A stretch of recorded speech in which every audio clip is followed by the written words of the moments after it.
In today's video, I'm going to teach you how to find approval status in Relevance AI.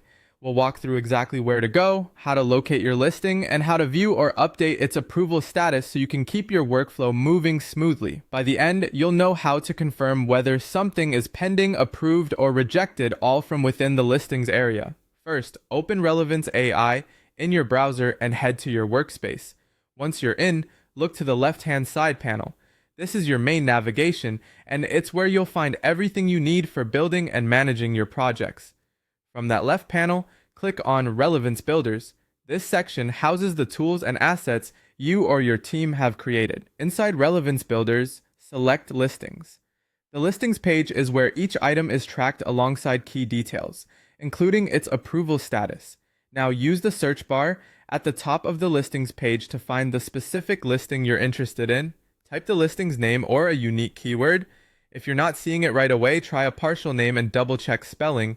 This narrows the results, so you're only looking at relevant items. Once your listing appears in the table, find the approval status column. If the table is wide, you may need to scroll horizontally to bring that column into view.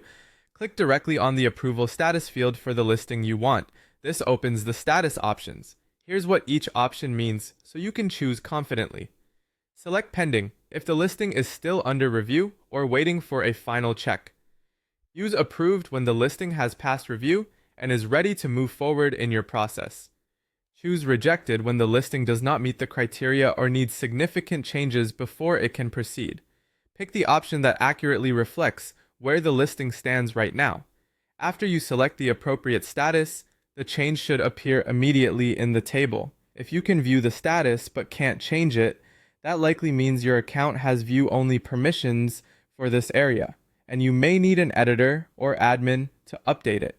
Also, if you don't see the approval status column, try widening your window or scrolling the table to the side until it becomes visible. That's it. You've opened Relevance AI, navigated to Relevance Builders, entered listings, searched for your item, and clicked the approval status to choose Pending, Approved, or Rejected. Keep this flow in mind anytime you need to verify where a listing stands or quickly update its state to keep your team aligned.